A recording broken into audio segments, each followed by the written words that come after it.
düşman olarak kodladık mı rekabet savaşı getiriyor. Niye? Rakibi düşman olarak kodluyorsun.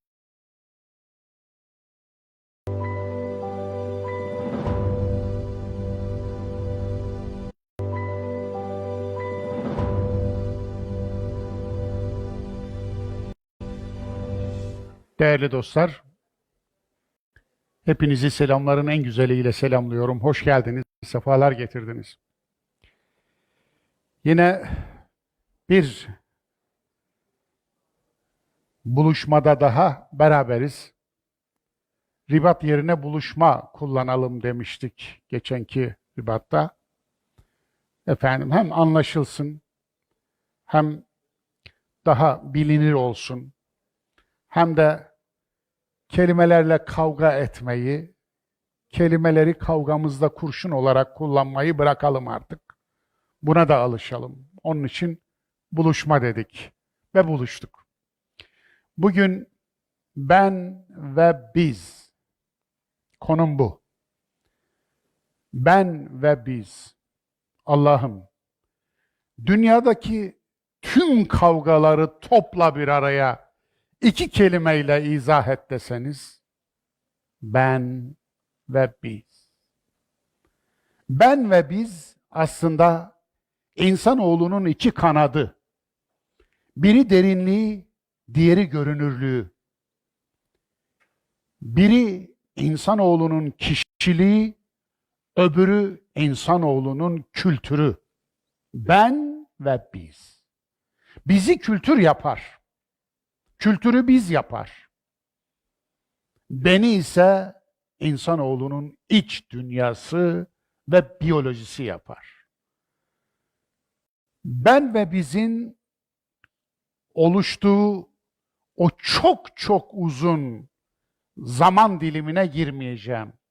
Hani İnsan Suresinin ilk ayetlerinde söylenen var ya, anılmaya değer bir şey olmadığı, çok astronomik, uzun bir zaman geçmedi mi üzerinden, anılmaya değer bir şey olmadığımız çok astronomik bir zaman geçmiş.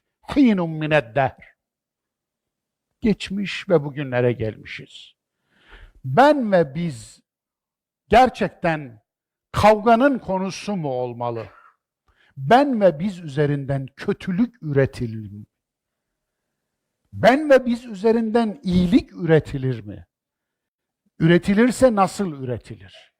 Aslında ben ve bizi kurgulayan, yaratan, içini donatan, alemlerin Rabbi Allah ise ve biz de buna inanıyorsak, ben ve biz hayrın iki çekirdeği olmalı değil miydi? Nasıl şerrin iki çekirdeği olur? Buradan gireceğim. Böyle gideceğim.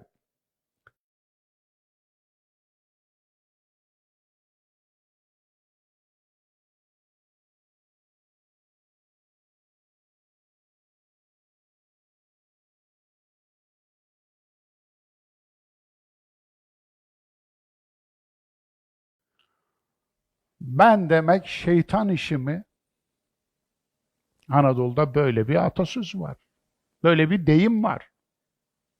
Ben demek şeytan işi. Ben demeden şahit olamazsınız. Ben demeden şehadet getiremezsiniz. Eşhedü demeden olmaz. Ben demeden var olamazsınız. Ben demeden konuşamazsınız yahu. Şimdi sizi kaldırsam, konuşsam, hayat hikayenizden bahsedin desem 2 dakika veriyorum. Ben demeden konuşacaksınız. Hani o eskiden bir evet hayır vardı ya. Evet hayır gibi Orhan Boran biliyorsunuz. Efendim yani 20. saniyede gidersiniz. Çünkü illa yaptım, doğdum, büyüdüm, geldim, gittim, oturuyorum. Bunların içinde açık özne olmak zorunda değil. Ben kullanmanız gerekmez. O son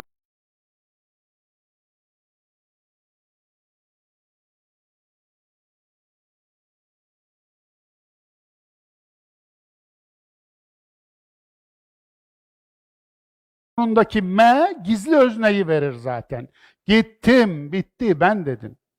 Geldim, bitti. Doğdum, bitti. Okudum, bitti. Onun için görüyorsunuz. Nasıl olabilir böyle bir şey? Peki nasıl ayırt edeceğiz bunu? Ben demek şeytan işi mi? Ben bilinci ile bencillik arasındaki fark ne? Oraya gelmeden evvel beni yaratan aslında beni birey olarak yaratmış. Yani eşsiz bir tarafımız var biyolojik olarak, biliyorsunuz değil mi bunu? Mesela insanın genetiği. İnsan genetik olarak eşsizdir. Genetik imzamız vardır. 8 milyar değil sadece. Bugüne kadar yeryüzünde yaşayan Homo sapiens sayısını 110 ila 120 milyar olarak hesaplıyorlar. İlgili alanın uzmanları. 120 milyar insan gelmiş geçmiş. 120 milyar insanın genetiği birbirinin aynı olan 2 insan yok. Bu babalık testi var ya, DNA testi, DNA testi. O babalık testi işte onun üzerine kuruluyor. İnsan gen açısından eşsizdir. 9. kromozomda bir cümle var. Cümle diyoruz ama biz bu aslında bir gen dizilimi bu. Yani gen cümlesi. O bir cümle 8 milyarda hep farklı. Onun için bu bunun oğludur, bu bunun kızıdır tespiti oradan çıkıyor. Retinamız. Kaç insan varsa hepsinin retinası kendine özgüdür. Parmak izlerimiz bu konuda istisnası olan bir bendir. Ama o da ben imzasıdır yine. Dolayısıyla biyolojimiz aslında bizim eşsizliğimiz, bizim benliğimizin temel malzemesidir. Onun için psikolojimiz, insan psikolojisini böyle biyolojimiz gibi eğer bir tahlile tabi tutmak mümkün olsaydı 8 milyar insanın içinde psikolojisi aynı olan 2 insan bulunur muydu? Asla. Asla. Psikolojik parmak izimiz de eşsizdir. Psikolojik DNA'mız da eşsizdir. Psikolojik yapımız da eşsizdir. Çünkü her birimizin amigdalası tamam dopamin imal ediyor, oksitosin imal ediyor, serotonin imal ediyor, dimetiltriptamin imal ediyor, harmanin imal ediyor. Ama bu imalat hiç kimsede aynı değil. İçinizde uzmanları vardır alanın, onlar daha iyi bileceklerdir. Dolayısıyla bakınız biyolojiden başladık. Biyolojik olarak bizi bir yaratan varsa ki ben iman etmiş bir insanım, o zaman bizi ben olarak öncelikle kurgulamış, inşa etmiş. Benimize saygı duyan Allah'ın muradına saygı duymuş olur. Önce insanı kümülatif bir şey olarak veya sayı olarak ele almadan önce insanı bir benlik olarak ele almak lazım. Bir ben olarak ele almak lazım. Bu insan oğlunuz olabilir, kızınız olabilir, kocanız olabilir, eşiniz olabilir. Fark etmez. Eğer bunu yapmadığımız zaman bakınız anne babalığımız evladımız üzerinde malın sahibi gibi görmeye başlıyoruz. Evladımızı mal olarak görmeye başlıyoruz. Eşler birbirlerini işte mesela aldım onu diyor. Kız almaya gidiyoruz diyor. Almaya gidiyorsunuz ha? Alıyorsunuz yani. Bir de parasını da verdiniz tabii. Bu bir kültür. Ama bu kültür bize çok ağır mal oluyor, farkında mısınız? Bu kültürün yıkımı o kadar büyük oluyor ki. Onun için eğer kültür insanın benini yıkıyorsa, ben duvarlarını parçalıyorsa, insanın benliğindeki o ilahi yazıyı yıkıyorsa, insan Kur'an'ını yırtıp atıyorsa, batsın yerin altına. Onu düzeltmek zorundayız. O ayıplı bir kültürse ayıbını atmak zorundayız. Böyledir zaten. Yoksa mı? Yoksa hasta toplum olur çıkarız. Olduk çıktık zaten. Onun için evet, ben bilinciyle bencillik arasında büyük bir fark var. Ben bilinci, ben idraki, yani benim farkında oluş bir farkındalıktır. Benlik şuurudur. Benlik bilincidir. Kendilik bilincidir. Zaten Homo sapiens sapiens, bilimsel adı da buradan geliyor. Kendinin farkında olan, kendilik bilincine sahip olan, kendini bilen yani. Dolayısıyla kendini bil. Bunun ünlü bir Latince şeyi var. Noscete ipsum. Kendini bil. Ta eski Mısır mabetlerinden eski Yunan mabetlerine kadar kapı alınlıklarında bu yazarmış. Kendini bil. Yeryüzünün en eski hikmetidir bu. Kendini bil. İnsan ne kötülük yaparsa öncelikle kendini kaybederek yapar. Dolayısıyla kendilik bilincine ben idrak ediyoruz. Tabii fıtrat, kişilik, karakter, yetenek, meziyet, zaaf, insanın kendiliği içerisinde içkin olan şeyler. Ya kişilik aslında biliyorsunuz, kişilik aynı zamanda bizim biyolojimizin de bize verdiği kimliktir. Yani biyolojik olarak gelirken getirdiğimiz bir kimlik var. John Locke'un dediği gibi tabula rasa değil insan. Yani bembeyaz bir levha değil. Bembeyaz, sıfır bir levha. Kim ne yazarsa o. Hayır. Huduri bir bilgi var eskilerin söyledikleri ifadeyle. Yani insan verili olarak doğuyor. Geliyor. Verili olarak. Onun için yeteneği nasıl izah edeceksiniz? Yeteneği. Picasso'yu nasıl izah edeceksiniz? Anlatabiliyor muyum? Nasıl olacak? Da Vinci'yi nasıl izah edeceksiniz? Hadi izah edin. Anlatabiliyor muyum? Yani yetenek aslında doğarken getirdiğiniz şeydir. Potansiyeldir tabii ki, kinetize edeceksiniz. Onu o ayrı mesele. Kim bilir hangi dağda çoban yaptık bizdeki Picasso'ların birçoğunu. Kim bilir nerelerde harcadık bizdeki Sokratesleri, Aristotelesleri. Kim bilir nerelerde harcadık bizdeki Einstein'ları. Çünkü insan katliamı veyahut da entelektüel katliam yaptığınızda bu katliam sayılmıyor. Bunun cezası yok mesela. Entelektüel katliamın bizde cezası yok. Ama gerçek katillik budur. Bir insanın yeteneğini yok etmek. Hiç çocuğunuza bu açıdan baktınız mı? Verili olarak çocuğunuz hangi yetenekle verildi size, emanet edildi? Bizde şöyle bir eğitim sistemi var. Yani ailelerin zihniyetini söylüyorum. Nesi eksik? Şu konuda iyi. Sözelde iyi değil mi? Sayısalda kötü. Hemen bir sayısalcı. Çocuk oturmuş şiir yazıyor ya. Daha 3 yaşında, 5 yaşında, 7 yaşında çocuk edebiyata meraklı.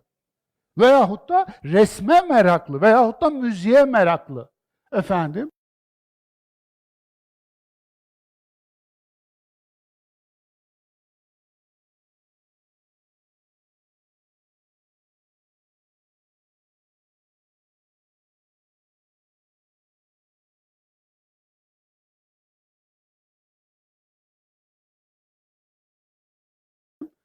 Bir matematik hocasına gönderelim bunu veya kursa gönderelim. Niye? Orası eksik. Ha, tamam olacak yani. Öyle mi? Yani sizin çocuğunuz eksik olamaz zaten. Niye? Ahmet Bey'in çocuğu eksik olur mu canım? Ahmet Bey'in o. Ahmet Bey'in malı o. Eksik olur mu? Peki ne gerekiyordu? Doğrusu yeteneğine bunu artıralım. Yeteneğine, resme merakı var bu çocuğun. Bu çocuğa bir resim hocası tutalım. Budur yapılması gereken. İyi olduğu alanı büyütün. Çünkü herkes her alanda iyi olmaz ki. Yok böyle bir şey. Böyle bir eğitim yok. Böyle bir terbiye yok. Böyle bir pedagoji yok. Ama nasıl oluyor? Yani yanlış nasıl bu kadar bir yaygınlık kazanıyor? Pandemi bizde. Bizde her yanlış pandemidir. Herkesi kapsar maalesef.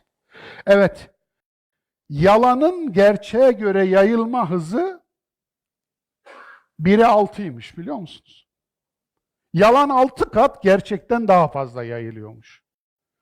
Demek ki insanoğlunun böyle bir eğilimi var. O zaman insanoğlu önce 6 kat tevbe edecek, ondan sonra sıfırlayacak, ondan sonra başlayacak yani. Başka yolu yok. Evet, dediğim gibi yani karakter, kişiliğin üzerine bina ediliyor karakter. Yani kişilik daha çok getirdikleriniz, karakterse getirdiğiniz kişiliğin üzerine oluşturulan sosyal, kültürel kimlikler. Dahası yetenek, o da getirdiğiniz şey.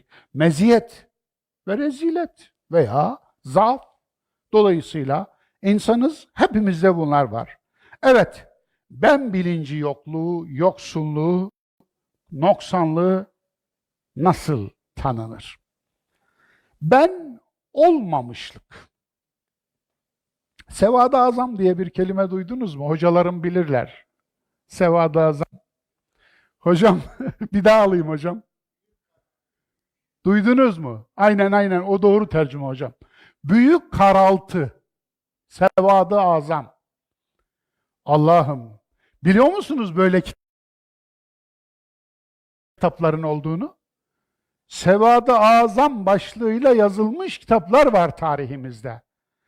Ve bununla tırnak içinde o olmayan ümmeti kastediyorlar. Zaten o Sevad-ı Azam büyük karaltıya dahilseniz kurtuluyorsunuz. Bu büyük karaltı yani sanırım o milyonluk bizon sürüleri var ya Afrika'daki, onlar gibi veyahut da sığırcık sürüleri uçarken görmüşsünüzdür. Büyük karaltı. Yani bazen ayı güneşi örten falan büyük karaltı bunlar. Büyük karaltı. Yok içinde ben yok. Kişi yok. Kişilik yok. Birey yok içinde. Büyük bir karaltı var. Tozu dumana da katmış geliyor. Alın size sürü. Sürü deyin ya. Bununla övünülür mü? Burada ol diyor. Büyük karaltıya dahil olursan kurtulursun. Dolayısıyla böyle bir zihniyet var. Kişilik sıvılaşması işte burada başlıyor. Bu benim tabirim. Kişilik sıvılaşması. Öyle sıvılaşıyor ki bulaşıcı bir şey olmaya başlıyor. Affedersiniz sümüksü bir şeye dönüşüyor. Kişilik sıvılaşması. Yapış yapış. Tabii ki sıvılaşma bu zaten. Yani aslında kişiliği yok, kimliği yok. Nereye koyuyorsanız o kabın şeklini alıyor. Her şey bu kalemun gibi yer diye renk değiştirebiliyor. Bir şeye koyuyorsunuz onun şeklini alıyor. Oradan alıyorsunuz şekilsizleşiyor, amorflaşıyor. Acayip bir şey. İnsan amorflaşırsa insan olmaktan çıkıyor. Onun için aşağılık kompleksi, eh, tanımak şerefine nail olduğum bir ablamız, hocamız, annemiz vardı. Rahmetli oldu. Ayşe Abdurrahman. Efendim bir toplantıda şeyini izlemeye gitmiştim, sempozyumda Kahire'de. Geldi oraya. O zaman dışarıda bir yerde çalışıyor. Tunus'ta mıydı neydi? Neyse bitti. Ondan sonra ayaküstü böyle muhabbet ediyoruz. Tabii şikayeti bizim şikayetimiz. Bizim üstadlarımız onlar. Ayşe Abdurrahman, Ayşeler sevinsin. Tüm bayanlar sevinsin. Yani böyle insanlar da çıkarabildik yani de işte çıkarabildik de ne kadar çıkarabildik? Gitti ve yerini doldu mu bilmiyorum. Neden? Biz neden böyleyize geldi konu? Şöyle dedi. Ukde naksın nefs. Kişilik noksanlığı düğümü. Yani aslında bugünkü dile tercüme edersek aşağılık kompleks. Arapçada aşağılık kompleksinin karşılığı budur. Ama ben şeyi sevdim, açılımını sevdim. Ukde naksın nefs. Yani kişilik eksikliği. Kişilik eksikliği öyle bir hale gelmiş ki düğüm olmuş, orada açamıyorsunuz, büyütemiyorsunuz, çıkamıyorsunuz, çıkaramıyorsunuz burada. Dolayısıyla sıvışma işte orada başlıyor. Kitlesel ergenliğe dönüşüyor bu, biliyor musunuz? Kitlesel ergenlik nedir? Açılın aşk ile eşhedü en la falan gerekiyor mu? Gerekmiyor değil mi? Mehmet Hoca değilim ki Karadeniz fıkraları anlatayım size. Ne yapayım ben? Evet. Kitlesel ergenlik. Görmüyor musunuz içinde bulunduğumuz durumu? Ergenler ne yaparlar? Ergenler sivilceleriyle oynarlar ve aynaları kırarlar. Neden kırarlar aynaları? Çünkü yüzünü gösterir. Aynalar yüzlerini gösterir. Kendi yüzlerini görmeye dayanamazlar. Biz şart toplumları kendi yüzümüzü görmeye dayanamıyoruz. Farkında mısınız? Çok aldığım ve çok rahatsız olduğum bir şeyi size şikayet etmek istiyorum. Benim sorgulayıcı ve eleştirel bakışımı o kadar yadsıyor ve yadırgıyor ki, ya gene bize çaktın hoca be diyor. Ben, aman Allah'ım ne çakması, siz kimsiniz ya? Ben de sizim ya. Kendime söylüyorum, siz benim aynamsınız. Ben size bakıp kendime söylüyorum. Kendime öğüt veriyorum. Öncelikle öğüdümün muhatabı benim. Hiç kendimi dışarıda tutmadım ki. Ama ne istiyorsunuz? Ağrı kesici. Öyle mi? Ağrı kesici vereyim, öyle mi? Antibiyotik verme diyor. Ya ne ver? Ağrı kesici ver. Biliyor musunuz, uyuşturucuların tamamı ağrı kesicidir. Bunu duymuş muydunuz? Uyuşturucuların tamamı ağrı kesicidir. Evet. Şimdi öyle bir uyuşturucu çıkarmışlar ki, tırnağınızın değil, tırnağınızın ucundaki iğne toplunun 2-3 iğne toplunun ucu kadarı insanı anında öldürmeye yetiyor. Evet. Ne diyorsunuz? Şu anda Çin'le Amerika, Batı arasındaki savaş o uyuşturucu üzerinden devam ediyor. Çok ilginç. Çin 19. yüzyıldaki Afyon savaşlarının öcünü şimdi böyle alıyor. Aman Allah'ım, aman Allah'ım. Dünya çıldırmış olmalı. Evet, yani ağrı kesici vereyim öyle mi size? Antibiyotik vermeyeyim. Ama enfeksiyon kapmışsınız. Enfeksiyonluyuz. Yani tedavi olmamız lazım. Kanımızdan bu mikrobu atmamız lazım. Yoksa mı? Yoksa bütün vücut gidecek. O zaman ne olursunuz? Ağrı kesici istemeyin. Çünkü ağrı kesici aslında size iyilik değil. Eğer ağrısızlık size iyilik olsaydı Allah ağrıyan yerler yaratmazdı. Ağrıyı alırdı. Biliyorsunuz ağrısızlık bir sendromdur. Evet, tanısı konulmuş, adı konulmuş yeryüzünde bir sendromdur ve ağrısızlık hastalığına yakalanmış olanlar ancak ölümün eşiğine gelince fark ediliyorlar. Çünkü kendisi fark etmiyor. Hiç ağrı yok. Yani organ gidiyor, hiç ağrımıyor. Bittikten sonra ancak farkına varıyorlar. Sanırım öldükten sonra ağrıdığının farkına varacak. Onun için böyle kitlesel erginlik ve ergenlik ve ruh köleliğinin arka planında bencillik ve ben idraki yoksulluğu yatıyor. Ben idrakinden ne kadar uzaksa putu o kadar fazla oluyor gördüğüm kadarıyla. Mesela bu putlardan bir tanesi tevazu kılığında geliyor. Eskiden büyüklerimden de duyardım ben. Yetiştiğim evde bu çok kullanılırdı. Bilmiyorum siz Kıtmir kelimesi kullanıyor musunuz?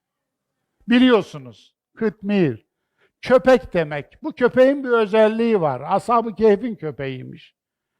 Yani büyüklerimiz birbirleriyle konuşurken tevazu gösterisi yapacaklarında ben Kıtmir'in falan diye konuşurlar.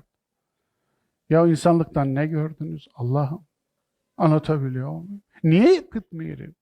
Yani biri buyur diyor, inan Allah sizi inandırsın. Bu da hanımdı efendim. Yani büyük ailemiz içerisinde bir yeri olan hanımdı. Buyuran köpeğin demez mi? Efendim. Bu tevazu suretinde geliyor aslında. Bu hanım gelin geldiğinde buyuran köpeğiniz diye bana bile dedi. Benden çok yaşlıydı ama kendi gelinleri olduğunda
Allah'ım gerisini anlatmayın. Dünyayı zindan et. Hani buyuran köpeğimizdi?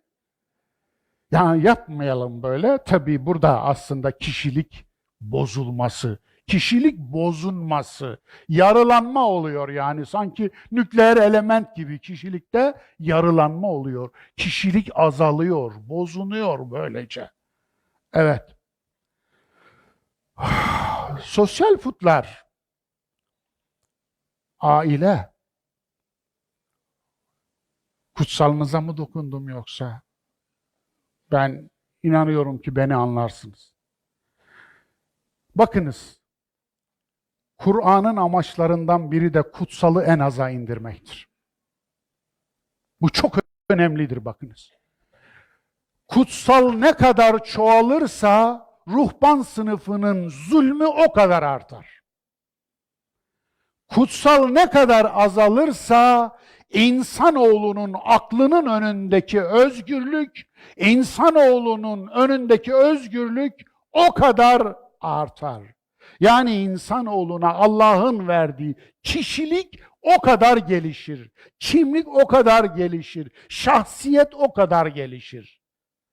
Onun için kutsalı en aza indirmenin savaşını verdi. Kur'an'da kutsalın, bakınız, diğer dini metinlerle kutsallık açısından şöyle yan yana dizin. Hayretamiz bir şey göreceksiniz. Eski ahit, yeni ahit ve Kur'an. Kutsalın Kur'an'da en aza indirildiğini, El-Kuddus, sadece Allah'a indirgendiğini görürsünüz. Arz-ı Mukaddese, orada kutsal yok. Özne kutsal yok. Mukaddes mef'uldür, fail değil. Dolayısıyla o kutsal, El-Kuddus olan Allah'tan kaynaklanır. Onun için ne diyordu? Selman-ı Farisi'yi Kudüs'ten mektup yazmış, kutsal mübarek mekanlara gelir misin diye. Selman-ı Farisi de cevap veriyor ona. O mektup elimizde bugün. Hiçbir mekan kendiliğinden kutsal değildir. Bir mekan eğer değerliyse orada yapılan işten dolayıdır. Onun için sen güzellikler götürmeye ve güzellikler yapmaya bak. Mektup böyle. Dolayısıyla sosyal putlar meselesinde aileyi bir kutsal olmaktan çıkarmazsak, narin meselesi sadece görünür bir örnekti. Çok üzücü bir örnekti. Narin çocuk, 8 yaşında bir kız çocuğu. Ama biz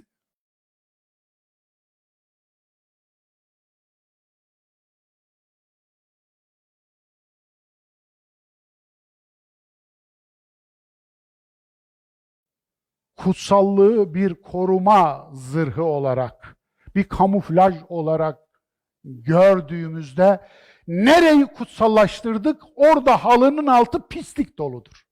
Devlet kutsallaşınca devlet cinayet aracı olur. Aile kutsallaşınca aile halısının altında zulüm dolu olur. Yani katliam yaparsınız, kişilik katliamı. Kişilik katliamı yaparsınız ve ailedir dokunulamaz yazarsınız. Üzerine de dokunulamaz yazarsınız. Dolayısıyla kutsallığı ne kadar artırıyorsanız pislik orada yoğunlaşacak demektir. Onun için Allah sadece kendine almıştır. El-Kuddus. Sadece kendine. Evet. Kabileyi kutsadığınızda cinayetler kabile adına işlenmeye başlanır. Kötülükler kabile adına işlenmeye başlanır ve artık orayı pislikten arındıramazsınız. Bir de dokunamazsınız da. Çünkü kutsal dokunulmaz olandır zaten. Dokunulamaz. Dokunamazsınız. O nedenle kabile de bunlardan bir cemaat. Hadi buyurun. Geçen senelerde intihar eden bir genç vardı, hatırladınız mı? Enes Kara.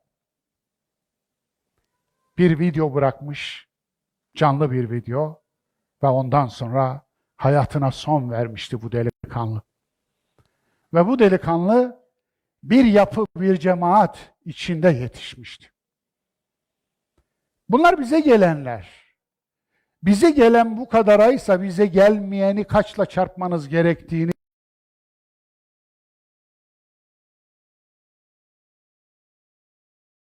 bilemezsiniz. Çünkü kapalı toplumlarda aslında kötülük yapmak kötü değildir. Kötülüğü fark ettirmek, çaktırmak kötüdür. Onun için tüm çaba kötülük yapmamak üzerine değildir. Tüm çaba yaptığı kötülüğü başkasına göstermemek üzerinedir. Çünkü görünürlüğüyle ilgilenir. Ne olduğuyla değil, nasıl göründüğüyle ilgilenir. Temiz olmakla sorunu yok. Temiz olmak şey değil onun için. Hedef değil. Temiz görünmek hedef. İyi olmak hedef değil, iyi görünmek hedef. Dürüst olmak hedef değil, dürüst görünmek hedef. Dolayısıyla temiz olan halının altını da süpürür. Temiz görünen halının altına süpürür. İşte fark bu. Temiz görünmek aslında pis olmanın bahanesidir. Onun için bu anlamda ne kadar kutsalınız varsa o kadar sorununuz ve yaranız vardır. İnançsal putlar kişiliği öldüren bir etmen, hem de çok çok etkili bir etmen.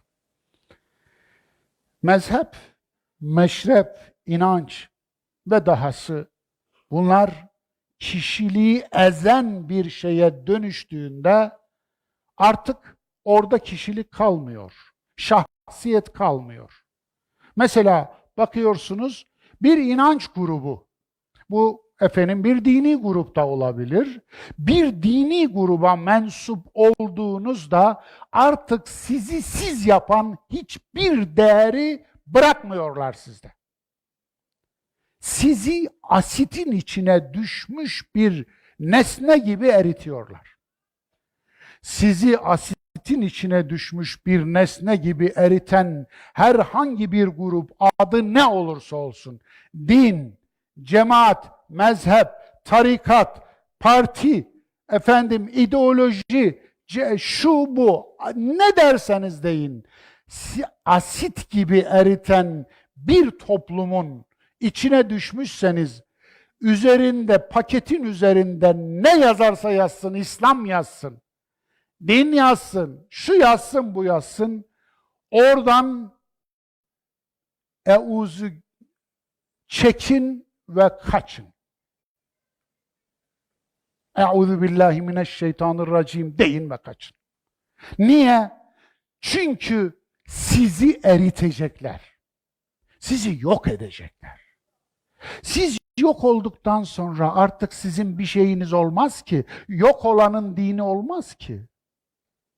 Yok olanın fikri olmaz ki.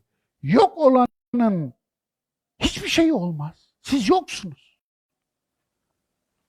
Onun için sizi asit gibi eriten, bir asit kuyusu gibi olan hiçbir topluluğa evet demeyin. Size verilmiş olan ilahi sermaye, kişiliğinizi, şahsiyetinizi, çok değerli şahsiyetinizi her türlü saldırıya karşı savun.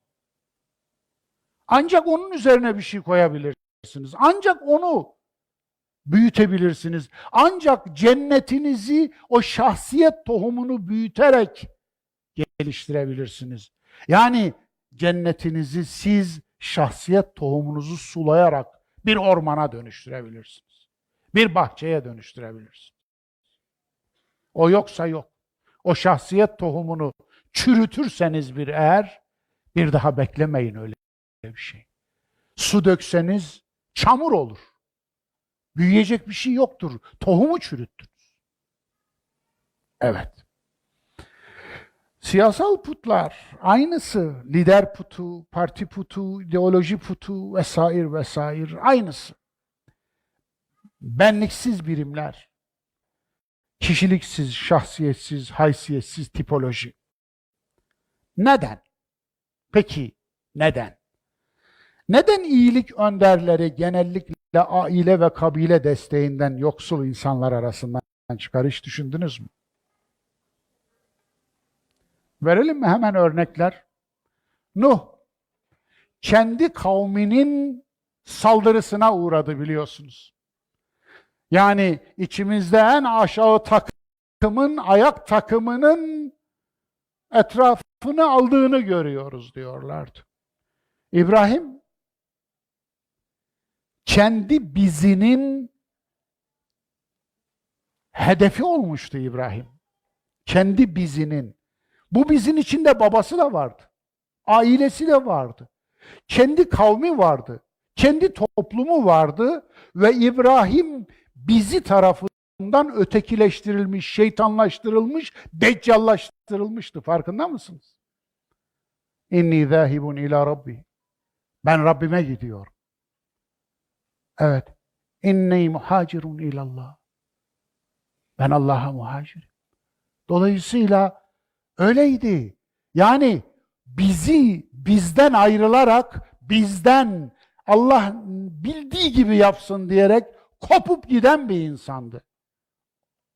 Onun için örnek, tek başına bir ümmet ilan edildi. Değil mi? Tek kişilik bir ümmet olur mu? Olurmuş. Demek ki ümmet aslında sayı değildir. Sayıların sultası değildir. Ümmet nedir? Aslında kâne ümmeten vahideten ebun rahim. Bu İbrahim'in kendi ismi değil. Ondan eminim. Niye? Bir baba anne evladına merhametin babası diye bir ad koymaz.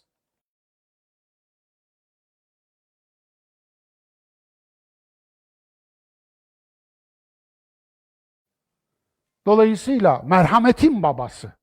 Zaten baba. Bir de tek kişilik bir ümmetti diyor. Bir de anne oldu.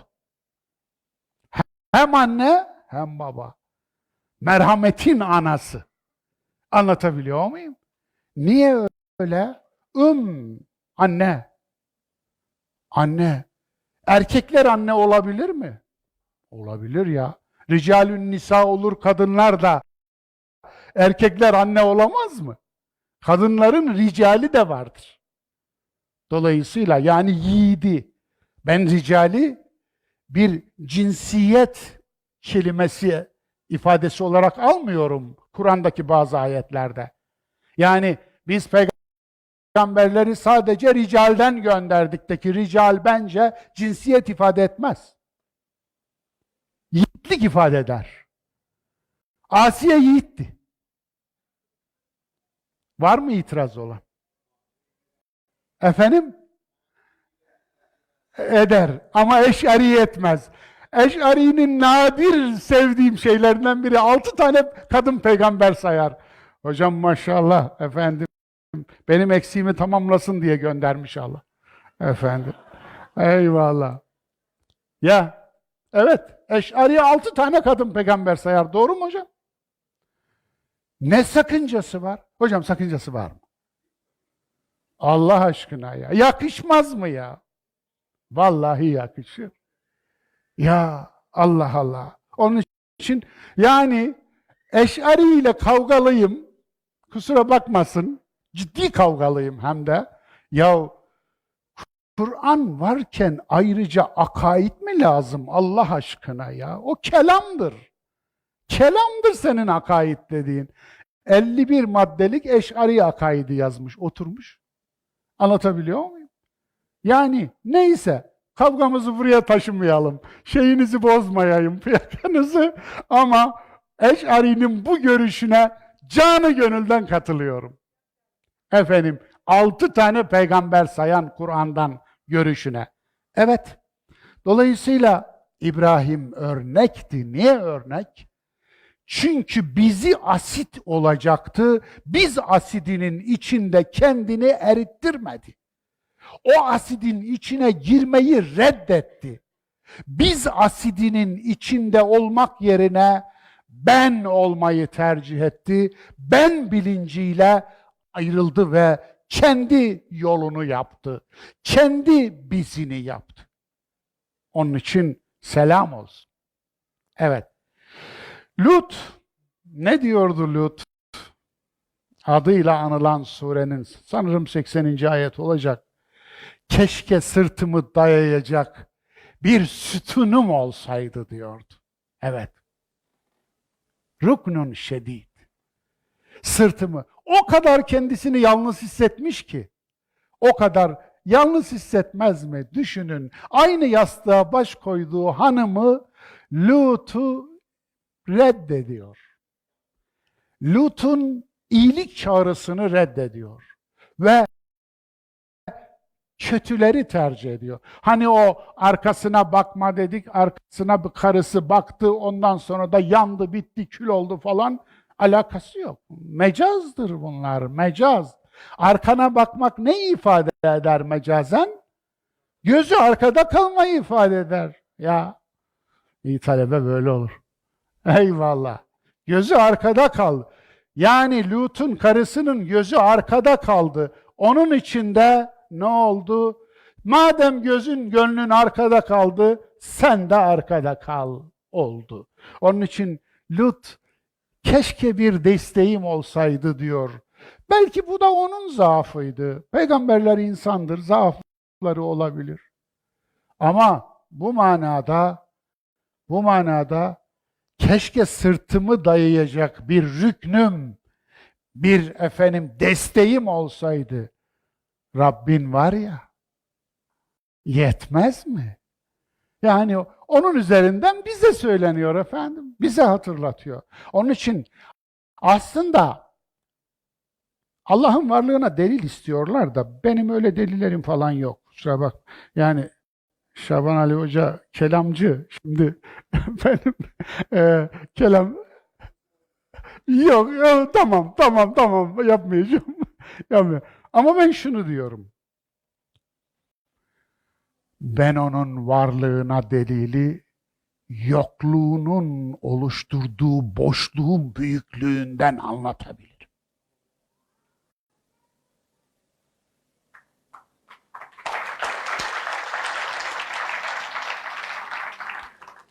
Yokluğu o kadar büyük bir boşluk oluşturur ki alemi doldursanız orada olmaz. Onun için yokluğunu hiç düşündün mü? O zaman gel konuşalım. Evet. O zaman konuşalım. Yok. Israrım yok. Hiç kimseye öyle şeyim de yok efendim. Zaten söylüyorum, geçen bir tanesi geldi, ben Allah'a inanmıyorum hocam dedi. Ya sen Allah'a dedim dert olamazsın, hiç şöyle kendini zorlama dedim. Yani alemlerin Rabbi o dedim. Yani ben Allah'a sorun çıkarayım falan diye bir kafanda bir şey varsa dedim. Sen Allah'a sorun çıkaramazsın. Onun için dedim ya rahat ol. Aliya'nın dediği gibi imanınızı dilinizle ispatlamak yerine eyleminizle ispatlayın. Yani eylem Müslümanı olun. İyi olun, iyi.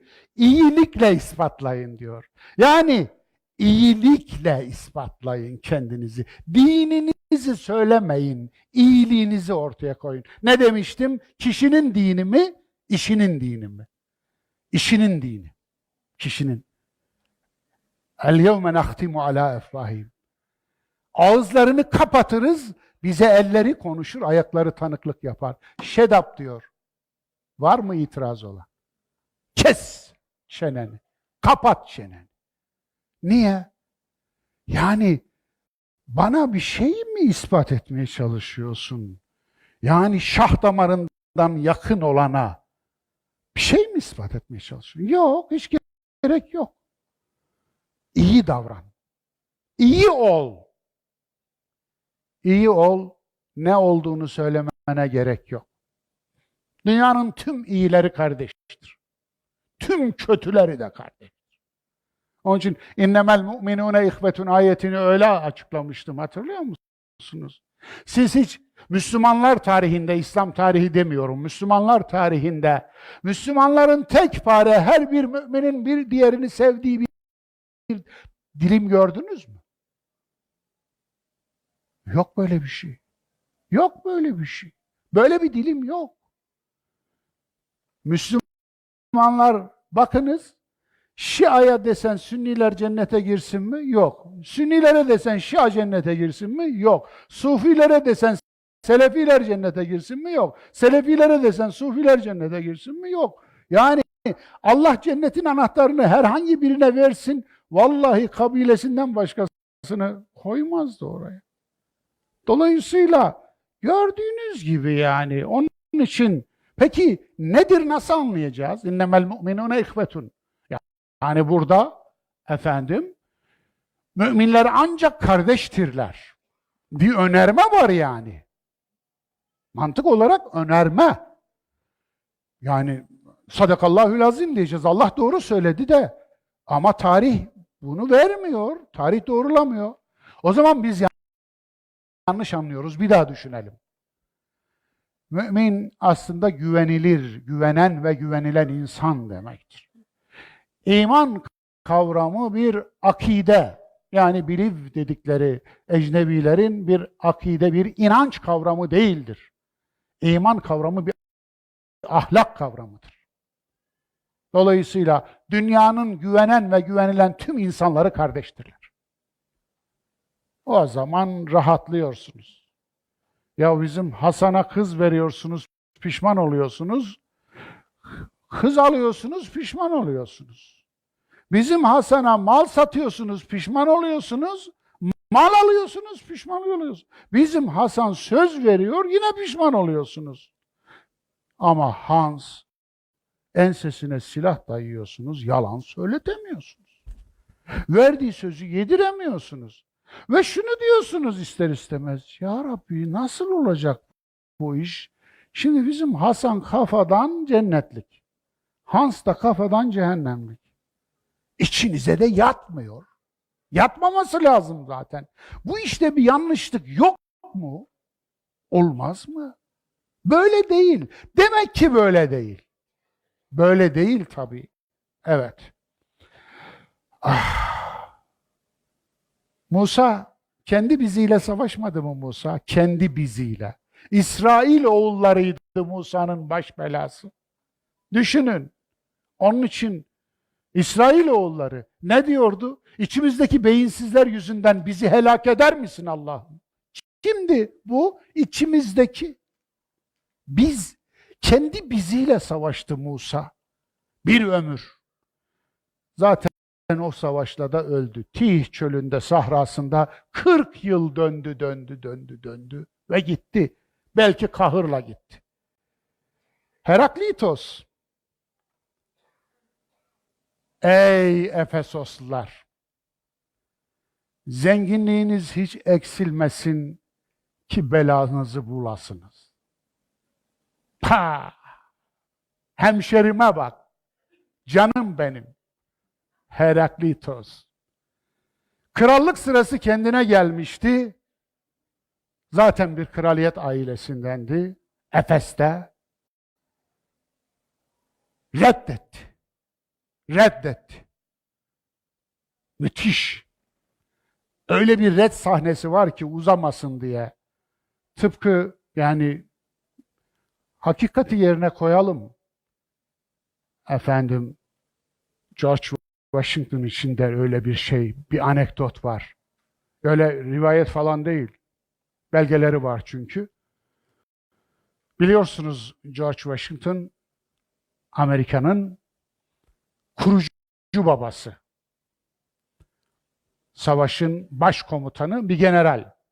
İngiltere'nin elinden Amerika'yı söküp alan adam. Küçücük bir çadır. Vallahi çadırı şöyle. Gördüm Philadelphia'da. Şu kadar. O, o kadar çadırın içinden bir devlet çıkarmış. Ama ilginç. Çıkardıktan sonra kendine yazılan mektup şu, tüm eşraf tarafından. Sizi ilk kralımız olarak görmek istiyor ve ilk kralımız olarak selamlıyoruz. Washington'ın onlara yazdığı cevap ne olsa beğenirsiniz. Hiç duydunuz mu? Eyvah! Ömrümde hiç bu kadar ahlaksız bir teklif almamıştım.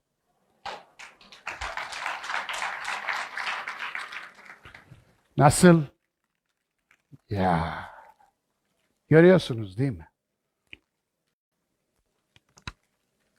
Kahrolsun demekle kahrolmuyormuş. Ne oluyormuş? Adam gibi daha iyisini yaparsanız size geçiyormuş. Evet. Sokrat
Bizim Sokrat ya. Radıyallahu anh. Atina atının sırtına konmuş bir at sineğiyim diyordu. Allah'ım adama bak. Ben doğruyu biliyorum demiyorum diyordu ama sizin doğruyu biliyorum dediklerinizin doğru olmadığını biliyorum diyordu. Bu kadar da çok şey anlatabilirim. Geçelim. Yani hep öksüz insanlar bunlar, hep yetim insanlar. Ya toplumsal açıdan yetim, ya anne baba açısından yetim, ya içinde bulundukları destek açısından yetim. Hep yetim insanlar bunlar ya. Yani bizleri yok bunların, farkında mısınız? Bizi yok. Sokrat'ın bizi olsaydı baldıran zehrini içmezdi. Vardı. Öğrencisi Platon'un amcası vardı. Hem de 30'lar içinde çok hatırlı eski bir asker general ve çok hatırlı bir Atina yöneticisi. Platon ayarlamıştı.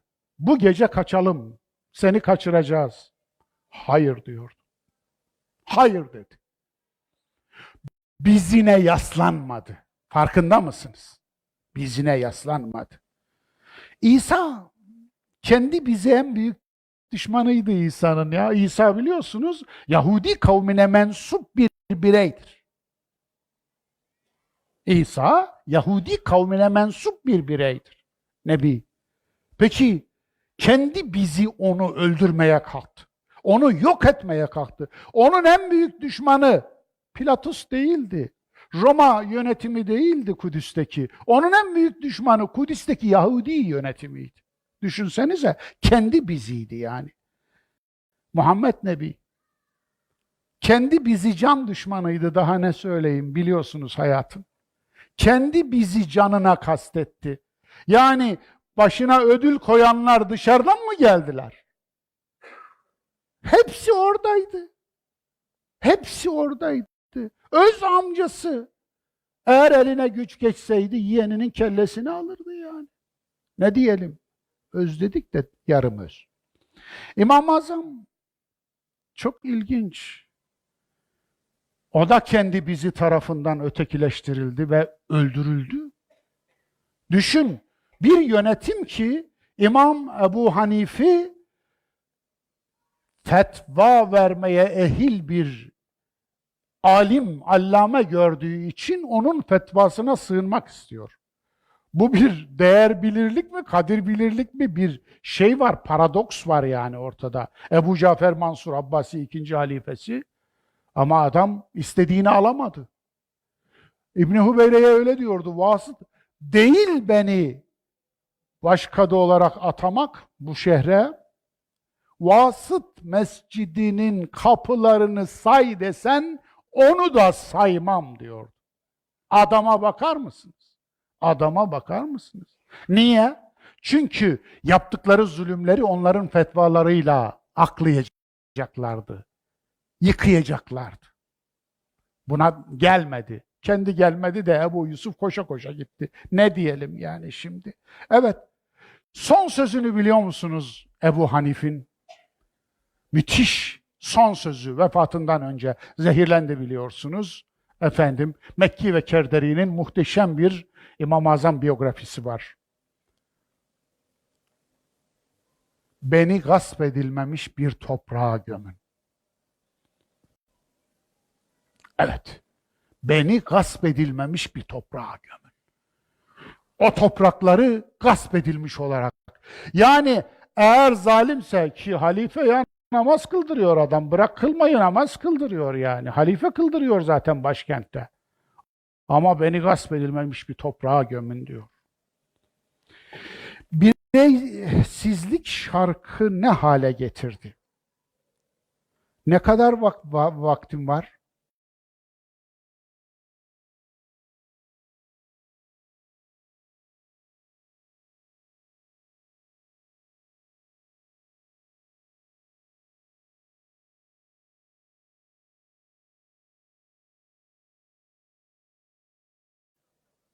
Efendim? Lütfen beni durdurun.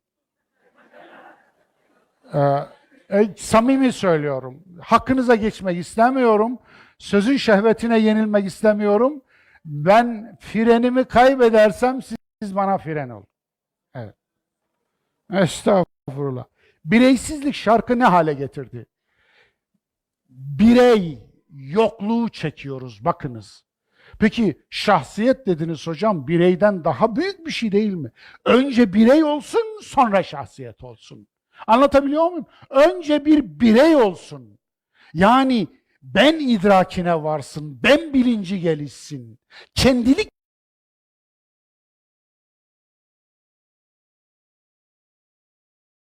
bilincine sahip olsun. Ondan sonra üstüne bir şahsiyet ekleyelim. Evet. Kişiliği eriten asit kuyularını zaten söyledik. Ruhban kurumlarını, hadi kiliseyi vesaire söyledik. Haçlı seferlerini, hatta çocuk tecavüzlerini, kilisenin çocuk tecavüzlerini.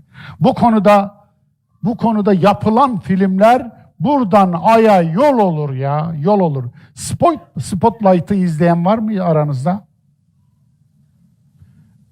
Yani en azından teselli buldum. Teşekkür ederim o ellere.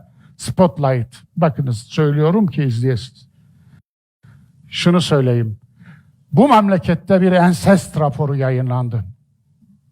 Çok acıklıydı.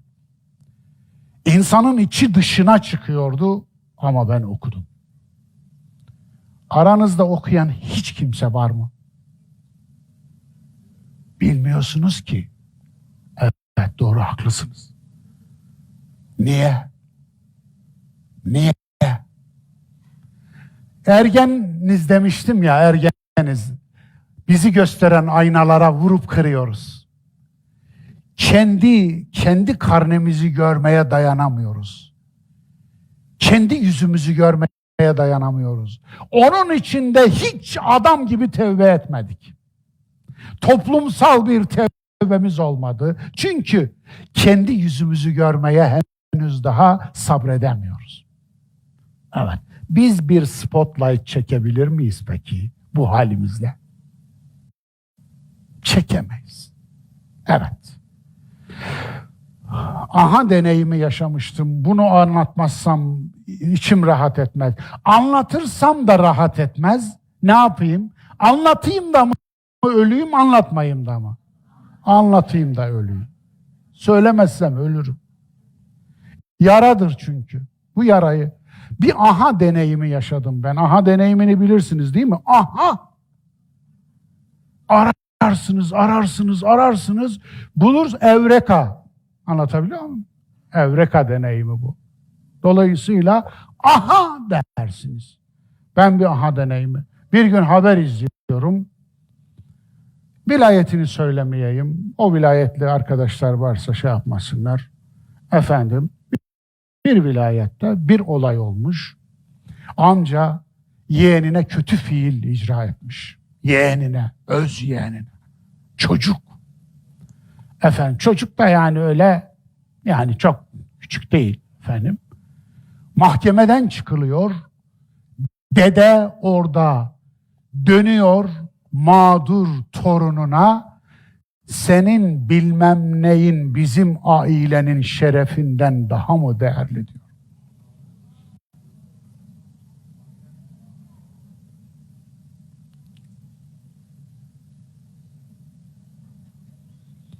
Kusuruma bakmadınız değil mi? Elemin bir yüreğin kârı değil, oturup ağlayalım. Elemin bir yüreğin kârı değil, oturup ağlayalım. Ben yanıyorum, siz de yanın. Eğer bu bir iyilikse, iyiliği size de paylaştırayım. Bu ağır bir yükse, yükümü siz de alın biraz. Ne diyeyim?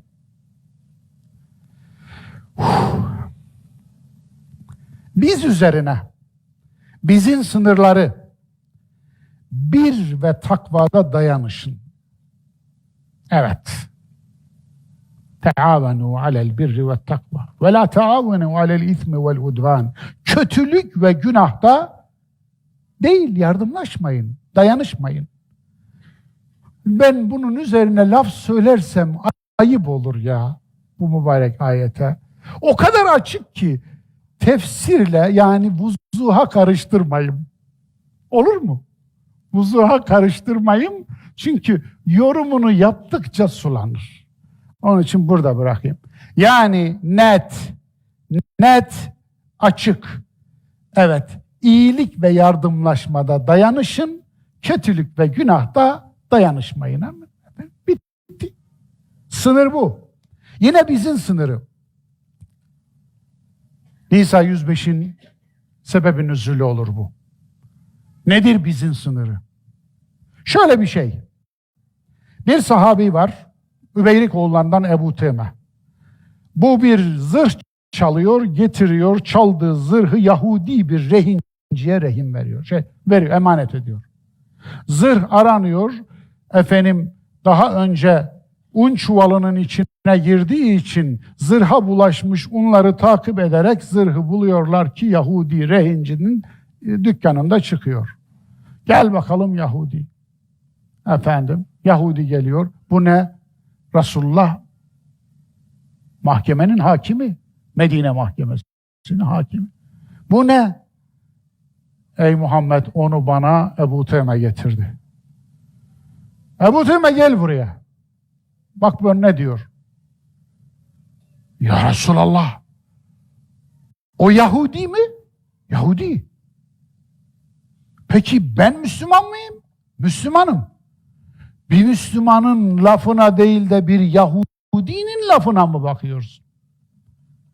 Şimdi aynı olay bugün yaşansaydı veya o gün sosyal medya olsaydı.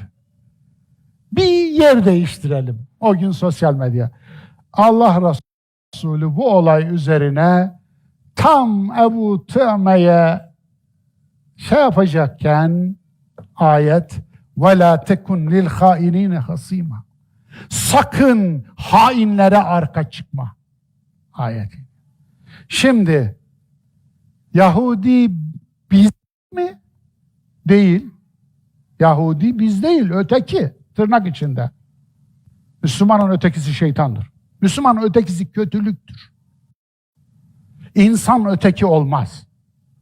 Dolayısıyla Müslümanın ötekisi kötüdür, kötülüktür. Peki biz kim? Biz Ebu Teme. Hırsız biz işte. Hırsız bizdendi. Bizim hırsızımız eğer bizimse tamam arkadaş. İyidir. Bizim hırsızımız iyidir. Ne diyorsunuz? Hangi kitabın Müslümanıyız? Böyle bir sınavdan geçti mi Türkiye Müslümanları? Geçmedi. Cüneyt'ciğim geçmedi. Geçiyor. Bu kadar mı? Bu kadar mı? Geçmez olsun. Yok. Dolayısıyla evet hadi görün. Alın size. Bizim sınırları nedir? Bizi nasıl belirleyelim? O kadar güzel ki ya. Diyorum ya, ilke ayetleri bunlar. Bakınız ilke ayetleri. Bir ilke ayeti 1000 tane problemi çözer dostlar. Ayet olduğu için değil, ilke olduğu için. İnanın Kur'an'a girmese de ilkeydi. Kur'an'a girmesiyle alakalı değil. Önemi insanı doğru tanımlamasıyla, dostu doğru tanımlamasıyla, düşmanı doğru tanımlamasıyla, bizi ve eli doğru tanımlamasıyla alakalı. Adil olan bu. Doğru olan bu. Hakkaniyetli olan bu. Bizim iyi halleri var tabii. Yok mu? Sayayım. Rahmet olan biz. Öyle ya, merhamet ortak paydası etrafında birleşiyorsanız bizim iyi tanımıdır işte, rahmet olan biz. Merhametin etrafında birleşiyorsanız eğer. Ama zulmün etrafında birleşiyorsanız bizim kötü tanımıdır. Herkesin yöneldiği bir yön vardır. Artık siz hayırlarda yarışın. وَلِكُلِّمْ وِجْهَةٌ هُوَ مُوَلِّيهَا فَاسْتَبِقُوا الْخَيْرَاتِ. Harika, harika. Bakınız, rekabetin harika bir türü bu. Rekabetin. Onun için rekabet kaliteyi getirir derler. Ama biz rakibi düşman olarak kodladık mı rekabet savaşı getiriyor. Niye? Rakibi düşman olarak kodluyorsunuz. Rakip düşman değil ki. Rakip yoksa bir rakip var et. Öyle değil mi? Bir rakip var et. Kalitelenirsin. Çünkü senden başka biri yoksa yarış nasıl olacak? Arkanda kimse yok, birincisi. Birinci misin gerçekten? Sonuncusun. Çünkü kıyaslayacağımız bir şey yok. Bu manada evet, hayırda yarışın. Festebikul hayrat. Ne güzel. Fatiha 5. Doğru yolun tapusunu üstüne yazdıran ve dayatan değil, doğru yolu talep eden ve arayan biz. Arayan biz. Üstüne cin 14'ü koyun. Müslim'in tanımını Kur'an'dan öğrenmiştiniz değil mi? Müthiş. Ben bu ayeti fark ettiğimde yine bir aha deneyimi yaşadım. Ne diyor? Müslim hakikati arayandır, doğruyu arayandır. Teharrev raşeda. Wow. Bulan değil. Zaten bulan niye ihdine sıratal müstakim desin ki? He? Buldunuz, niye dosdoğru yola yöneltiyorsunuz ki? Zaten dosdoğru yoldasınız. Zerre tereddüdünüz de yok maşallah. Neye arayacaksınız? Hayır. Hayır. Onun için akıştır demiştim. Yol akıştır. Allah bir yerde durmaz ki bir yere varasınız. 3 boyutlu değil ki mekanı olsun. Dolayısıyla yolda olmaktır. Akışta olmaktır. Yolcu olmaktır. Mesele budur. Anlatabiliyor muyum? Varmak yolda olmaktır. Bitti. Yürümekle varılmaz, lakin varanlar yürüyenlerdir demiş ya. İşte tam öyle. Bencillikten bin beter bizcillikler. Kötülüğü örgütlemeye başlayan biz şeytanlaşır. Biz kötülüğü örgütlemeye başladığında şeytanlaşır. Ben kötülük yapar, zararı kendine olur. Yani ben kötülük yapar, ben bencil olursa zararı kendisine olur.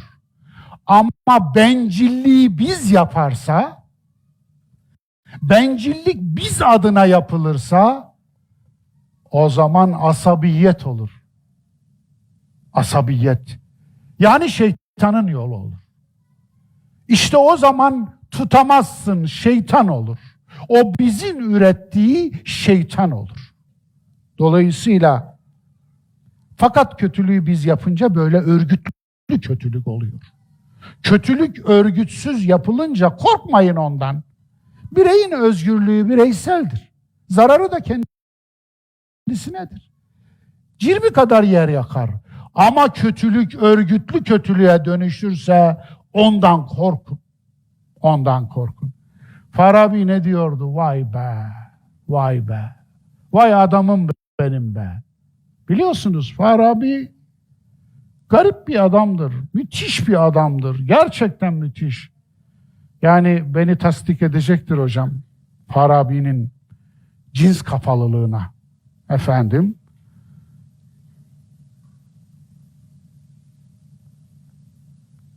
Söz dinlenmiyordu. Nasihat kâr etmiyordu.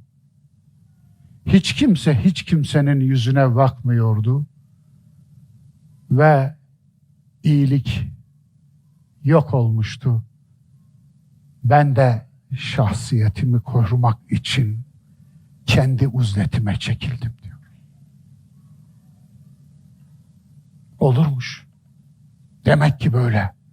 Yani artık kötülüğe baş edemiyorsanız Yani biz kötülüğü tamamen temsil etmeye başlamışsa o bizim içinden selamet der kenares deyip kenara çekilmekten başka çare yok. Evet. Kişiliğin eritildiği bir asit havuzu olarak biz sürü güdüsüyle hareket. Kel en'ami belhum edal diyordu ya. En'am hayvan sürüsü demektir. Daha da aşağı. Sürü güdüsüyle hareket. Güdü aslında فَاَنَّا تُؤْفَكُونَ nasıl da savruluyorsunuz? Yani aslında bu fiil genellikle sürüler içinde kullanılır Arap dilinde. Çok ilginçtir. Çoban, sürü dini, şahsiyet dini, din ikiye ayrılır. Evet, sürü dini, şahsiyeti. Sürünün dini din değildir. Sürünün dini dogmadır. Şahsiyetin dini ise imandır. Anlatabiliyor muyum? Yani güvendir. Dolayısıyla ikiye ayırmak lazım.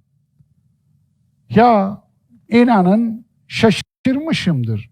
La tekulu ra'ina. Bizim çobanımız demeyin. Çobanımız demeyin. Bir yerde bir ima daha var buna benzer. Niye? Aslında şunu söylüyor açıkça. Nebi, Muhammed Nebi sizin çobanınız değil, siz de onun sürüsü değilsiniz. Evet. Peki, Allah'ım sen böyle dedin ya, biz ne yapar Kur'an'a bir ayet uydurup koyamadık değil mi? Ama biz hadis uydururuz. Ne yaparız? Kullukum ra'in ve kullukum mes'ulun an ra'iyyeti. Hepiniz çobansınız, hepiniz sürünüzden mesulsünüz. Deriz yani, bunu da peygamberin diline koyarız.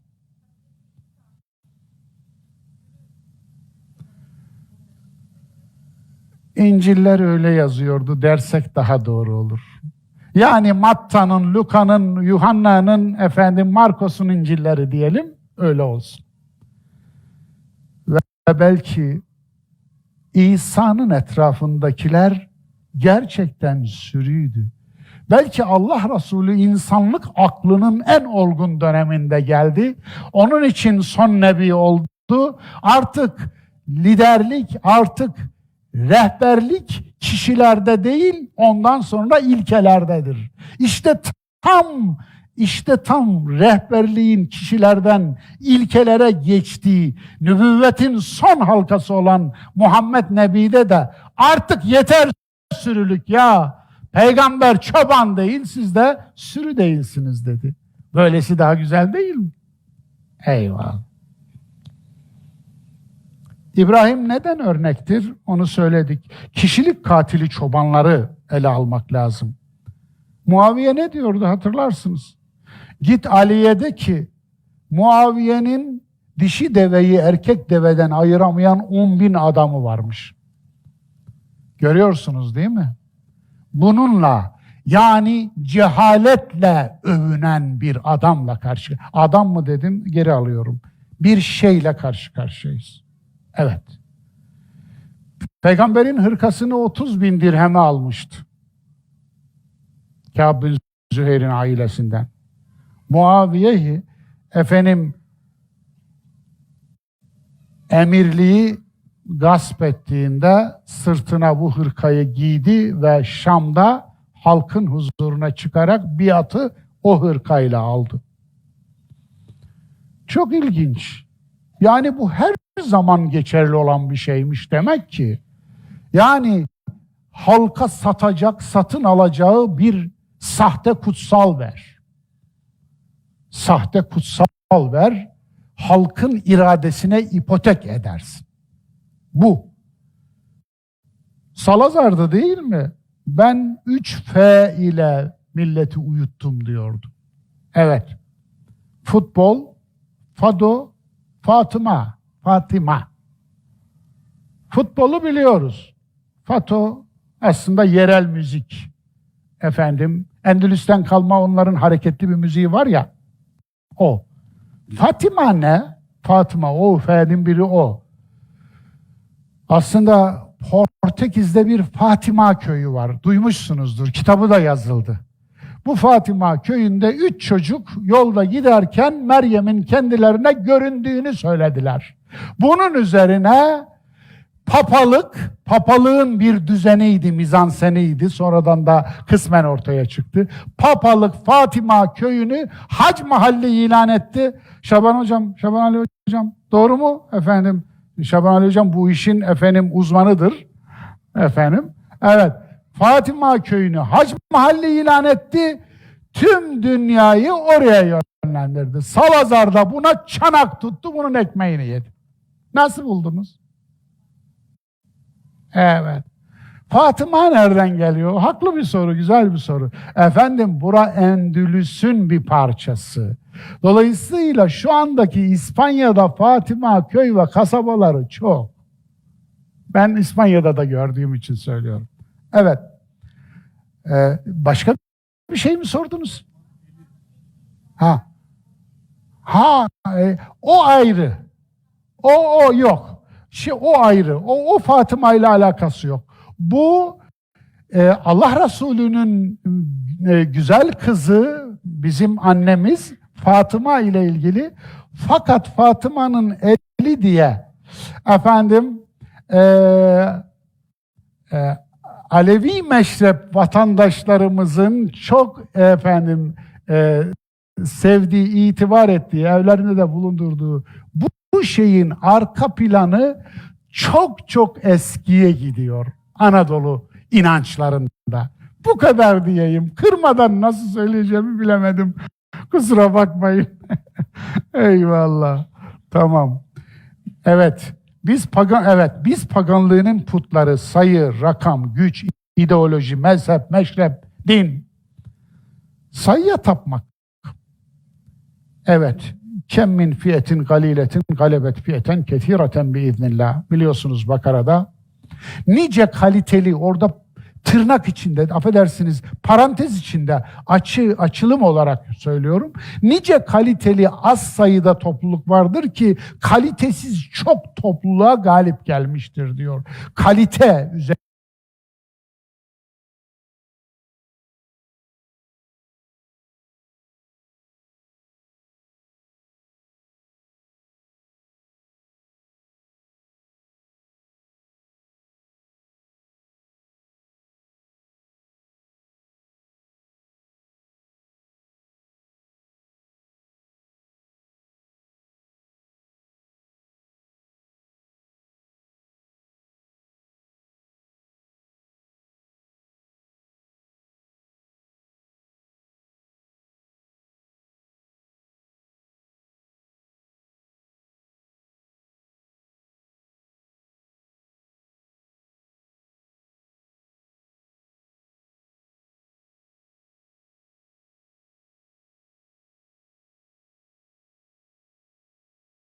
ölçüyor bunu. Sayıya tapmak. Sayıya tapmak nasıl bir şey? Sayıların sultasına teslim olmak. Ekterun nâsi lâ yâkilûn, ekterun nâsi lâ yu'minûn, ekterun nâsi lâ yeşkurûn.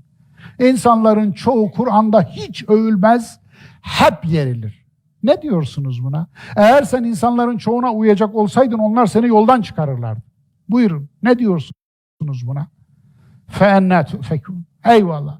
وَلَا تَفَرَّقُوا. Hizipleşmeyin, partileşmeyin diyor. Ama biz mezhepler kurmuşuz. O da ayrı bir ironi. Evet. Üstünlük sadece takva ile.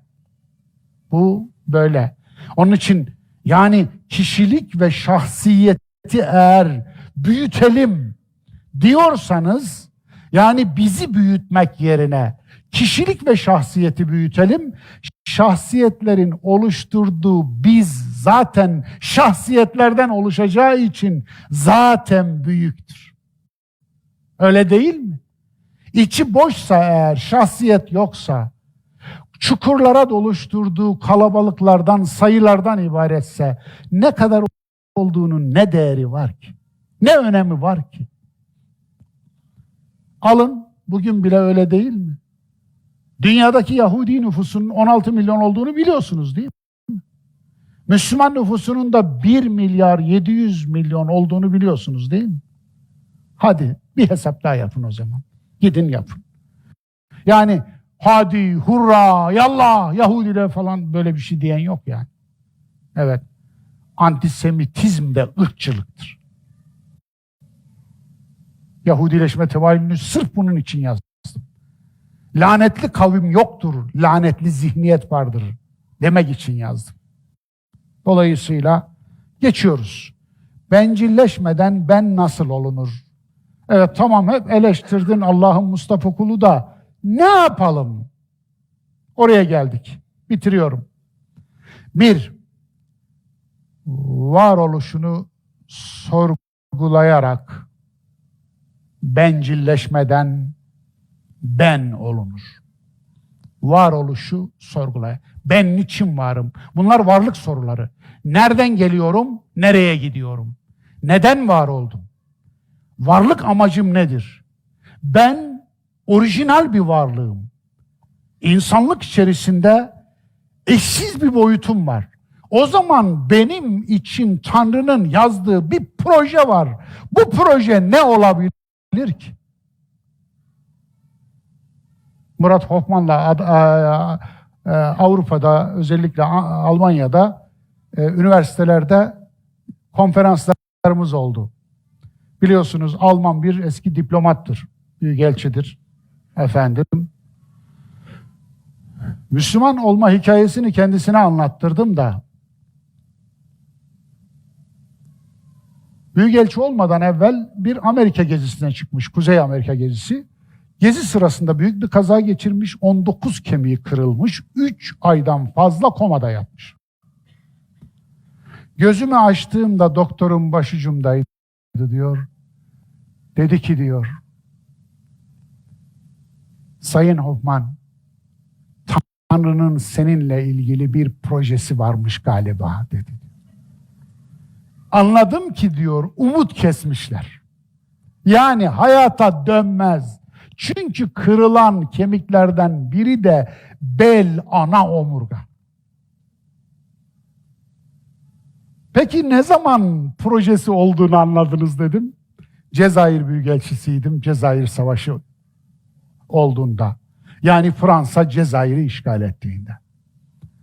Cezayir'deydim, Büyükelçiydim. Bazen o kadar acı olaylar yaşanıyordu ki bir evden 3 kız 2 oğlanı almışlardı ve aklınıza gelen her şeyi yapıyorlardı. Ben o evin annesini ziyarete gittim. Baktım kadının metanetine, çok şaşırdım. Dedim ki sizi şu anda kendinizi kaybetmiş durumda bekliyordum ama çok metinsiniz, çok sabırlısınız. Bunu neye borçlusunuz? Oradan bir oyuk vardı dedi. Kalktı oyuktan bir kitap aldı dedi. Anlıyorsunuz siz onu. Açtı dedi. وَلَنَبْلُوَنَّكُمْ بِشَيْءٍ مِنَ الْخَوْفِ وَالْجُوعِ وَنَقْصٍ مِنَ الْاَمْوَالِ وَالْاَنْفُسِ وَالثَّمَرَاتِ. Ayeti okudu dedi. Manasını da dedi Fransızca verdi dedi. Efendim, kadının entelektüelitesi yerinde, şuuru yerinde, sabrı yerinde, bilinci yerinde. O gün dedi, Kur'an benim dedi gönlüme girdi. Döndüğümde ilk iş bir Almanca meal getirtmek oldu. Ve öyle başlamış. Evet, herkesin bir ayeti vardır. Vardır benim de bir ayetim mesela. Anlatabiliyor muyum? Ben kuyulara düşmüştüm. Geçen de söyledim, ilk defa söyledim. Artık söyledim. Söylerim. Ya Rabbi, beni anlıyorsun sen. Yani kusuruma bakmıyorsun değil mi? Efendim, yani hani Allah'ım sen merhametliydin. Nerede senin merhametin? Bunu niye yaptın? Kırıldım sana. Bir ara küstüm dedim. Ve işte o krizlerim sırasında ya ben 7 yaşında Kur'an ezberlemiş bir insanım. Kur'an'dan, ilahiyattayım, Kur'an'dan haberim yok. Şaban Ali hocam. Hoca evinde büyümüşüm yahu. Böyle bir şey işte. Böyle bir şey.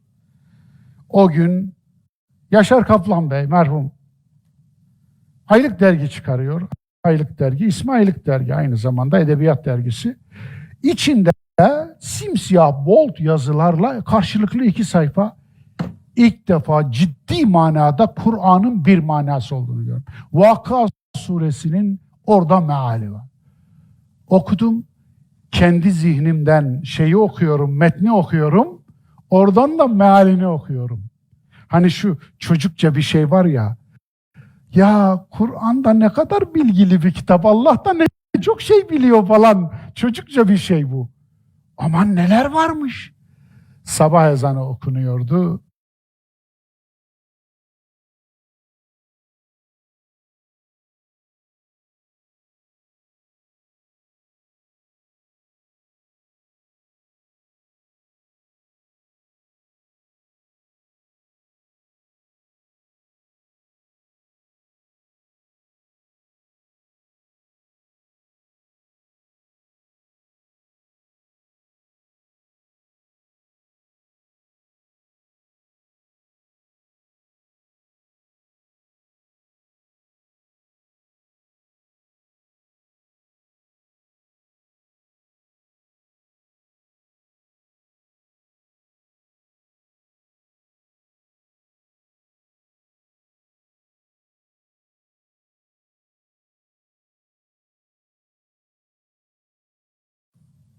Ve ben gitmiştim.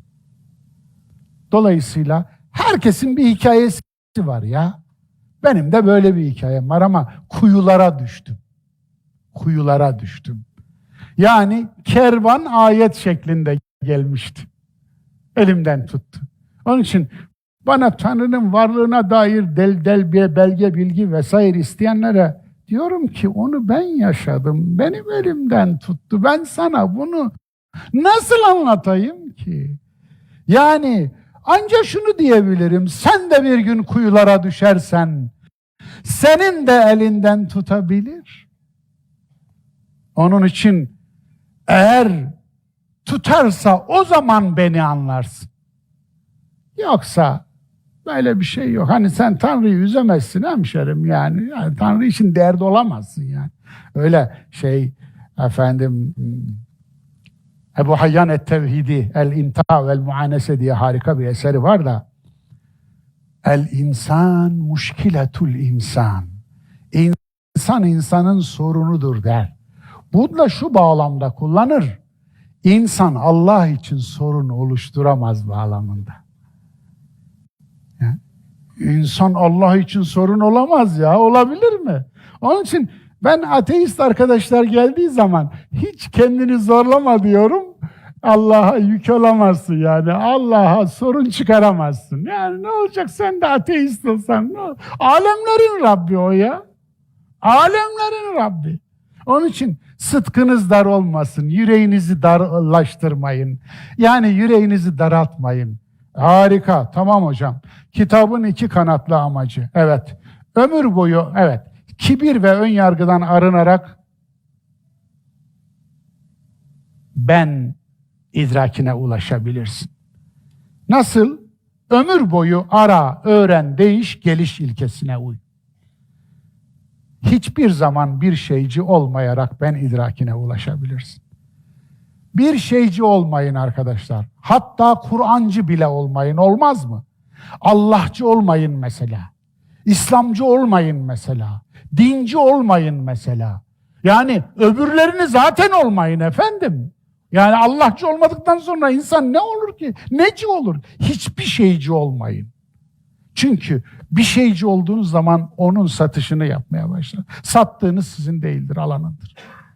Kitabın 2 kanatlı amacı var. Bencillere varlığı kitap kılarak ben idrakine, şahsiyetine kavuşturmak. 2, bizciller sürüsünü dağıtıp ben idrakine kavuşmuş bireylerin akleden bizi inşa etmelerine yardımcı olmak. Hani yardımcı kitap demiştim ya Kur'an için. Ana kitap insan, ana kitap kainat, ana kitap doğa, ana kitap tabiat. Dolayısıyla yardımcı kitap parmak. Ayet zaten işaret demektir. Parmak ayı gösterirken aya bakar. Ben demiştim ki parmak ayı gösterirken aya bakın. Cama değil, camdan bakın. Yanımda bir biyoloji profesörü vardı. Hocam dedi ya, vallahi dedi şempanzelere bugüne kadar gösterilen hiçbir parmağın gösterdiği yere baktıramadılar dedi. Yani şempanzelerle gen farkımız çok düşük biliyorsun, 1,3. Yani %98,7 genimiz aynı genetik olarak. Ama 1,3 farkın içinde baba farkmış bu. Yani parmak gösteriyor, hala parmağa bakıyor. Ben de döndüm dedim ki, geriye doğru ne çok evrim geçiren insan var şempanzeleşi. Çünkü parmak gösteriyor. Kur'an'da arıyor astronomi bir veriyi. Kur'an'da arıyor biyolojik bir veriyi. Kur'an'da arıyor matematik bir veriyi. Niye Kur'an'da arıyorsun? Kur'an biyolojik kitabı mı? Astronomi kitabı mı? Gâşiye suresinin 17, 18, 19, 20. ayetleri orada. Eğer deveyi öğrenmek istiyorsan Kur'an'a bakma, deveye bak diyor. Eğer yeri öğrenmek istiyorsan Kur'an'a bakma, yere bak, göğe bak, göğü öğrenmek istiyorsan. Yani öğrenmek istediğin kitaba bak, kainat kitabına. Onun için Kur'an bize yol gösteren bir trafik polisidir. Trafik polisinin boynuna sarılıp da trafiği tıkamayın, olur mu? Yola revan olun. Sağlıklı yolculuklar diliyorum. Var olun, sağ olun. Eyvallah.